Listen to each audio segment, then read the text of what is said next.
Public wifi দিয়েও কিন্তু অনেক তথ্য আমাদের বাইরে চলে যেতে পারে। বাইরের টাকা পয়সা নেবার ব্যাপারেই কিন্তু আমাদের সতর্ক থাকতে হবে। এই মিউল অ্যাকাউন্ট থেকে টাকা এলো কিনা এইটা না বাছার কোনো রাস্তা নেই। গ্রামের লোকের থেকে শহরের লোক বেশি ঠকে। যে ক্রাইম করছে আর যে শিকার হচ্ছে তারা দুজনেই কেউ কাউকে দেখতে পাচ্ছে না। আমরা ভেবে নিই আমরা সবকিছু জানি, আসলে আমরা বেশিরভাগই কিছুই জানি না।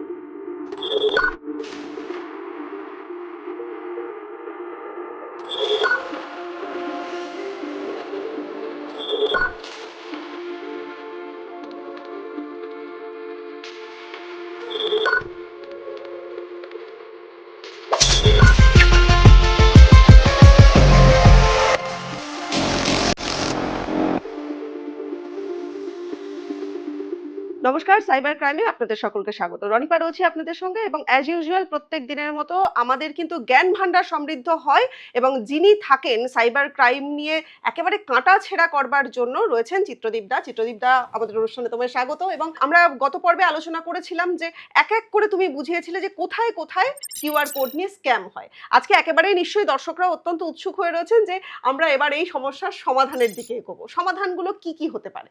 সেটা হচ্ছে যে প্রথমেই বলার সেটা হচ্ছে যে কোনো জায়গায় কিউআর কোড স্ক্যান করতে যাবেন না। ওই যে প্রথমেই যেটা দিয়ে আমি শুরু করেছিলাম যে আমি যদি অফিসে কোনো দিয়ে দিই তাহলে হচ্ছে প্রত্যেকে গিয়ে ওইখানে ফ্রি ওয়াইফাই পাওয়ার জন্য স্ক্যান করতে শুরু করবেন। সেটা কিন্তু বন্ধ করতে হবে। সেটা দেখতে হবে যে যথাযথ যে আমি অফিসে দিয়েছি মানে অথরিটি তারা মানে যে অফিস কর্তৃপক্ষ তারা দিয়েছে কিনা, কে ওটা দিল, না হলে যে কেউ এসে অফিসে একটা বাইরে থেকে কেউ হয়তো একটা ভিজিটার এলো সেইটা দিয়ে চলে গেল, আমরা না বুঝে করলাম। এটা থেকে কিন্তু মানে আমাদের টাকা আমাদের অ্যাকাউন্ট কিন্তু ফাঁকা হয়ে যেতে পারে। প্রথম কথা ওই রকম যে কোনো জায়গায় গিয়ে নিজেকে ওইভাবে সব জায়গায় স্ক্যান করবেন না। আমরা যেমন অনেক সময় ওয়াইফাই পাওয়ার জন্য বিভিন্ন জায়গায় রেল স্টেশনে গিয়েও করি, পাবলিক ওয়াইফাই ইউজ করি, এর সঙ্গে বলে রাখা দরকার সেটাও কিন্তু ইউজ করবেন না। পাবলিক ওয়াইফাই দিয়েও কিন্তু অনেক তথ্য আমাদের বাইরে চলে যেতে পারে। ফলে আমাদের প্রথম মাথায় রাখতে হবে, প্রথম নিয়ম হচ্ছে যে আমরা বাইরে কোথাও এইরকম কিউআর কোড স্ক্যান করবো না যেই জায়গাটা আমি জানি না বা যেই জায়গাটা আমি বিশ্বাস করতে পারছি না যে এইটা ঠিক লোক দিয়েছে কিনা। ১ নম্বর। ২ নম্বর হচ্ছে আমরা যখন এই যে কোনো জায়গায় কারো থেকে নেব, আমি টাকা পেমেন্ট নেব, ধরা যাক যেটা আমি বললাম যে ফেক স্ক্রিনশট দেওয়া যায়, সেইটা আমাকে কিন্তু নিজের মোবাইলে দেখে নিতে হবে যে আমার মোবাইলে অনেক সময় কি হয় এইগুলো তাড়াহুড়োয় থাকার জন্য লোকে ওগুলো নিজের মোবাইলটা চেক করতে পারে না। কেউ একটা দেখিয়ে দিল সেটা আমরা বিশ্বাস করি, সেটা বিশ্বাস করলে হবে না। নিজের মোবাইলের সঙ্গে তো আমাদের ব্যাংক অ্যাকাউন্টে যুক্ত করা থাকে এবং সঙ্গে সঙ্গে একটা এসএমএস আসে বা ওরা একটা নোটিফিকেশন দেয়। সেই নোটিফিকেশনটা দেখে নেওয়া অত্যন্ত জরুরি যে আমার টাকাটা ঠিকভাবে জমা পড়েছে কিনা। এবং আমি যখন পেমেন্ট করব আমারও দেখে নেওয়া জরুরি যে আমার ওখান থেকে সেই টাকাটা ঠিকভাবে ওই অ্যাকাউন্টে গিয়েছে কিনা। আমি প্রয়োজনে আমাকে ক্রস চেক করতে হবে যে আপনার নাম এই কিনা, আপনি এই যে এই দেখুন আপনাকে আমি ৩০০ টাকার জিনিস নিয়েছি, এই যে ৩০০ টাকার জিনিস গেল আমার অ্যাকাউন্ট থেকে আছে, সেই দায়িত্ব নিতে হবে। থার্ড একটা জিনিস বলি, সেটা হচ্ছে যে এই যে দীঘার যে ঘটনাটা আমি বললাম, সেই ঘটনাটা না খুব জটিল প্রক্রিয়া। তার কারণ হচ্ছে এই যে টোটাল মিউল অ্যাকাউন্ট, মানে এইটা নিয়ে আমরা একটা এপিসোডে পরবর্তীকালে আলোচনা করতে পারি যে মিউল অ্যাকাউন্ট আমাদের কি ভয়াবহ একটা জায়গায় চলে গেছে। এই মিউল অ্যাকাউন্ট থেকে টাকা এলো কিনা এইটা না বাছার কোনো রাস্তা নেই। ধরা যাক যে আমি বললাম যে আমি ধরো তোমাকে পেমেন্ট করলাম কোনো, আমরা দুজনেই পরিচিত, ফলে আমাদের তো ওই বিশ্বাসটা থাকবে, আমি তো জানি না যে আমার অ্যাকাউন্ট থেকে কি এসছে। সেই জন্য যেটা বলার, যে পেমেন্ট করছে, হয়তো যে পেমেন্ট নিচ্ছে তার এটা জানার কথা না, বোঝারও কথা না। যে পেমেন্ট করছে তারও বোঝা উচিত যে আমার অ্যাকাউন্টে যদি কোনো জায়গা থেকে টাকা আসে তাহলে সেইটা সম্পর্কে আমার, এবং সেটা যদি কোনো অচেনা জায়গা থেকে আসে আমি তাকে জানি না বা কিভাবে টাকার সূত্রটা কি সেইগুলো একটু জেনে রাখা। তার কারণ না হলে যদি এই মিউল অ্যাকাউন্টে যদি কোনো ধরা গেল যে আমার অ্যাকাউন্টে যে লোকটি পেমেন্ট করেছিল মাছ খাওয়ার পরে তার অ্যাকাউন্টে যে টাকাটা ঢুকেছে, তিনি এটা জানতেন যে তার অ্যাকাউন্টে টাকা ঢুকেছে, এবার তার অ্যাকাউন্টটাও কিন্তু সঙ্গে সঙ্গে ফ্রিজ হয়ে যাওয়ার সম্ভাবনা আছে। ফলে তার অ্যাকাউন্টে যে টাকাটা যে শুধু ওই মাছ যে বিক্রি করেছে তার না, তার অ্যাকাউন্টটাও ফ্রিজ হয়ে যাবে যে ওটা ব্যবহার করেছে। ফলে এইটা ধরার অ্যাজ কোনো মানে একদম এই মুহূর্তের কোনো ইয়ে নেই। এইটা আমাদের নিজস্ব একটা মানে আমাদের সচেতন থাকতে হবে যে আমার কাছে কোন কোন জায়গা থেকে পেমেন্ট আসছে কি আসছে। এবার ধরা যাক যে আমাদের কোনো অফিস থেকে আমি স্যালারির টাকা পেয়েছি, সেটা তো ওইরকম হতে পারে না যে মিউল অ্যাকাউন্ট থেকে এসছে, সেটা একটা নির্দিষ্ট অফিসের একটা জানা অ্যাকাউন্ট, যে অ্যাকাউন্ট থেকে আমি প্রত্যেক বছর আমার মাইনে আসে, যেই ব্যাংক থেকে আসে সেটা এসছে। কিন্তু বাইরের টাকা পয়সা নেবার ব্যাপারেই কিন্তু আমাদের সতর্ক থাকতে হবে। তাহলে ধরো একটা অ্যামাউন্টের টাকা হঠাৎ করে আমার অ্যাকাউন্টে ঢুকলো, সেটা আমি কিউআর কোড ছাড়াই ঢুকলো, সঙ্গে সঙ্গে কি করতে হবে? সঙ্গে সঙ্গে সেটা ব্যাংকে খোঁজ নিতে হবে যে আমাদের তো সমস্ত ব্যাংকের এখন টোল ফ্রি নাম্বার আছে, সেখানে জানানোর যে আমার অ্যাকাউন্ট নাম্বার হচ্ছে এই, আমার এখানে একটা এসছে টাকা, সেই টাকাটা আমি কোথাও বুঝতে পারছি না, এটা আমাকে একটু জানান। ওরা তখন ওদের, বা যদি কারো নেট ব্যাংকিং এর যদি তার কোনো থাকে করা থাকে, তাহলে সে সঙ্গে সঙ্গে সেখান থেকে দেখে নিতে পারবে নেট ব্যাংকিং থেকে যে আমার টাকাটা কোথা থেকে এসছে। তার কারণ এর সঙ্গে না অনেকগুলো, আমি বলছি সাইবার ক্রাইম যেটা একটা লেয়ার, একটা বড় ধরনের লেয়ার, অনেকগুলো যুক্ত থাকে। যেমন এই যে এই টাকাটা এগুলো আসে, এগুলো কিন্তু একটা আলাদা স্ক্যাম আছে, তার নাম হচ্ছে জাম্প ডিপোজিট স্ক্যাম। এর আগের দিন আমরা ওটা নিয়ে আলোচনা করেছিলাম যে জাম্প ডিপোজিট স্ক্যামে কি করে টাকা লোকে দিয়ে তারপর টাকাটা আবার তুলে নেয়। তো ফলে এই অনেকে এইভাবে জাম্প ডিপোজিট স্ক্যামের হিসেবে সেই টাকাটা পাঠিয়ে থাকে। ফলে আমাকে জানতে হবে যে আমার ব্যাংকের প্রতিটি টাকা যে ঢুকছে সেই টাকাটা কোন জায়গা থেকে এসছে এবং আমি সেটা সম্পর্কে সচেতন কিনা, মানে আমি জানি কিনা যে আমার টাকাটা এসছে কোত্থেকে। এবং যদি কোনো রকম সন্দেহ হয় সঙ্গে সঙ্গে ব্যাংকে কিন্তু ইনফর্ম করে দিতে হবে যে আমার টাকাটা এসছে। এবার এই টাকা যদি আমি কিউআর কোড স্ক্যান করে কোথাও দিই, তাহলে স্বাভাবিকভাবে যেই লোককে আমি পেমেন্ট করছি তার এটা জানার কথা না যে আমার টাকাটা করতে গেছে। এইটা একটা খুব বিপজ্জনক একটা জায়গা আছে, আমরা এটা কিন্তু এখনো ঠিকভাবে দূর করা যায়নি। যেটা কোর্টের একটা অর্ডারে রিসেন্টলি বলা হয়েছে, একটা সময় ছিল যে ধরা যাক যে ওই যে মাছ বিক্রেতা, তার অ্যাকাউন্টে হয়তো ৮০,০০০ টাকা আছে, সে হয়তো ৮০০ টাকা পেমেন্ট নেওয়ার জন্য তার ৮০,০০০ টাকায় ফ্রিজ করে দেওয়া হয়েছে। সম্প্রতি সুপ্রিম কোর্ট একটা অর্ডার দিয়েছে যে এই ক্ষেত্রে, সাইবার ক্রাইমের ক্ষেত্রে, যে শুধুমাত্র ৮০০ টাকাই ফ্রিজ করে রাখা হবে, আর ৮০,০০০ টাকা ফ্রিজ করা যাবে না। মানে যে টাকাটার উপর ক্লেম হচ্ছে সেটা, এক্স্যাক্টলি যে টাকাটার উপর ক্লেম হচ্ছে সেটা একটা রিলিফ এসছে, কিন্তু তবুও তো ৮০০ টাকা, তার তো এটা পরিশ্রমের পয়সা, তার তো ব্যবসার টাকা। ফলে এইগুলো লক্ষ্য রাখতে হবে। এইটা গেল এই মিউল অ্যাকাউন্টে, যেটা আমি বললাম একটা সূত্র ধরে আছে। আর একটা হচ্ছে যেটা বললাম যে পেট্রোল পাম্পের বাইরে যেটা, সেটা খুব স্বাভাবিক ব্যাপার। সেটা প্রথম কথা, আমরা যারাই এগুলো ব্যবসা করি তারা খুব ক্যাজুয়ালি এগুলোকে বাইরে রেখে দিই, বা বহু দোকানদার দেখা যায়, আমি পেট্রোল পাম্পের উদাহরণ দিয়েছিলাম বটে, বহু দোকানদার দেখবে সারা বছর শীত বাইরে টাঙিয়ে রাখা। এইটা কিন্তু করলে হবে না। এটা ওই যে আমাদের নির্দিষ্ট বোর্ড ইউজ করা হয়, সেই বোর্ডে টাঙিয়ে সেটা যখন দোকান বন্ধ করা হবে সেটা যেন ভেতরে রাখে, নাহলে যে কোনো দিন কিন্তু তার টাকা চলে যেতে পারে ওইভাবে। ফলে হচ্ছে যারাই এগুলো ইউজ করেন, এই ইউজ করার ব্যাপারে কিন্তু সমস্ত কিছু জেনে নিয়ে তারপর করতে হবে। আমাদের কি ফোন যেহেতু সবার হাতে চলে এসছে, আমরা প্রত্যেকেই মনে করি যে আমরা অত্যন্ত চালাক, আমাদের কিছু হবে না, কারণ আমি যথেষ্ট সচেতনতার সঙ্গে করি, আমাদের ক্ষতিটাই বেশি হয়। এক্স্যাক্টলি, আমাদের ক্ষতিটা বেশি হয়। এবং সাইবার ক্রিমিনালদের সঙ্গে আমি কথা বলে দেখেছি, তারা অনেক বেশি বলে যে গ্রামের লোকের থেকে শহরের লোক বেশি ঠকে, বেশি বোকা, বেশি না, বোকার ঠিক নয়। তার কারণ হচ্ছে ওরা বলে গ্রামের লোকেদের হাতে, যেহেতু শহরের লোকের মতো গ্রামের লোকেরা ব্যস্ত নয়, ফলে আমরা যখন কোনো কিছু তাদের কাছে বলতে যাই তখন তারা 10টা প্রশ্ন করে। শহরের লোকের প্রশ্ন করাটার সময়ও নেই। মানে আমি যদি ফোন করি যে আপনার অ্যাকাউন্টটা ফ্রিজ হয়ে যাবে, তাহলে সে সঙ্গে সঙ্গে ভয় পায়, হ্যাঁ কি করতে হবে বলুন, আমি এক্ষুনি করে দিচ্ছি। গ্রামের লোকরা কিন্তু 150 বার সেটা জিজ্ঞেস করবে যে আমার তো ব্যাংক অ্যাকাউন্ট নেই, কত টাকা গেছে, ওই টাকাটা তো, আমি তো এত টাকা আমার ব্যাংকে নেই, আপনি কোত্থেকে পেলেন, এত প্রশ্ন করে যে তারা মনে করে, যারা সাইবার ক্রিমিনাল যারা, যে আমি তার চেয়ে 4টে শহরের লোককে টার্গেট করব, তাহলে আমি অনেক সহজে তাদের ঠকাতে পারবো আর কি। এই থিওরিটা কাজ করে। মানে এটা তো একটা মনস্তাত্ত্বিক যুদ্ধ, এটা তো শুধুমাত্র যে একটা প্রতারণা তা না, যেহেতু এইখানে যে ক্রাইম করছে আর যে শিকার হচ্ছে তারা দুজনেই কেউ কাউকে দেখতে পাচ্ছে না।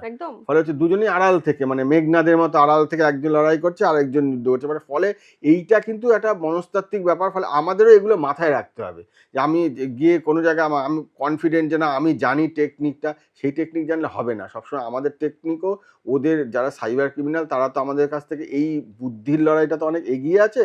সে হয়তো পড়াশোনা জানে না, কম জানে, কিন্তু সে আমাদের থেকে এইসব টেকনোলজিতে সে আমাদের থেকে এগিয়ে আছে। ফলে এই টেকনোলজিগুলো প্রয়োগ করার আগে আমাদের কিন্তু 10 বার ভাবতে হবে, আমরা যেন সব জায়গায় সমানভাবে সবাইকে না বিশ্বাস করে ফেলি, এটাই বলা। তার মানে তুমি বলতে চাইছো যে ওভার কনফিডেন্স আমাদেরকে ডুবিয়ে দিচ্ছে। একদমই তাই। ওভার কনফিডেন্স হলে মানে আত্মবিশ্বাস থাকা ভালো, অতিরিক্ত আত্মবিশ্বাস ক্ষতিকারক, সেটাই হচ্ছে আমাদের ক্ষেত্রে হয়। আমরা ভেবে নিই আমরা সবকিছু জানি, আসলে আমরা বেশিরভাগই কিছুই জানি না, সেইটাকে জানতে হবে, এটাই হচ্ছে সহজ বুদ্ধি। আচ্ছা, তাহলে খুব সহজভাবে কি করব যে আমাদের তো কেনাকাটা করতেই হবে, আর আমরা এত হ্যাবিচুয়েটেড হয়ে পড়েছি মানে ডিজিটাল ইন্ডিয়া আসবার পরে। আমরা সত্যি বলতে আমার কাছে খুব বেশি টাকা পয়সা থাকে না, সবই থাকে ফোনে। মানে ফোনটা যদি হারিয়ে যায় আমি কি করব জানি না। তাহলে সেক্ষেত্রে এই ডিজিটাল পেমেন্টগুলোর সময় আমি কি মনে রাখবো, বা দর্শকরা তারা কি কি মনে রাখবেন? তো একটা সহজ জিনিস হচ্ছে যে এই আমাদের প্রত্যেকেরই তো একাধিক অ্যাকাউন্ট থাকে, একটা অ্যাকাউন্ট আমরা কেউ ইউজ করি না। এমন একটা অ্যাকাউন্ট ওই ব্যাংকের সঙ্গে ফোনের সঙ্গে লিঙ্ক রাখতে হবে, যে অ্যাকাউন্টটাতে আমি খুব বেশি টাকা রাখবো না। তার চেয়ে ভালো উপায় আর কিছু নেই। ধরা যাক আমার কাছে একটা আমার যে স্যালারি অ্যাকাউন্ট, সেই স্যালারি অ্যাকাউন্টটার সঙ্গে আমি এটা লিঙ্ক করালাম না। আমি যেই মাধ্যমে পেমেন্ট করবো, কিউআর কোড দিয়ে পেমেন্ট করবো অথবা অনলাইনে পেমেন্ট করবো, সবচেয়ে ভালো হচ্ছে যে আমি যদি একটা কম টাকার একটা অ্যামাউন্ট মানে একটা অ্যাকাউন্ট রাখি, যেখানে আমি মাসে মাসে সেখানে ওই আমার আরেকটা যে বড় মাপের অ্যাকাউন্ট আছে সেখান থেকে আমি টাকা ট্রান্সফার করে ওই অ্যাকাউন্টে কিছু জমা রাখলাম, সেই অ্যাকাউন্টের মাধ্যমে আমি পেমেন্ট করলাম।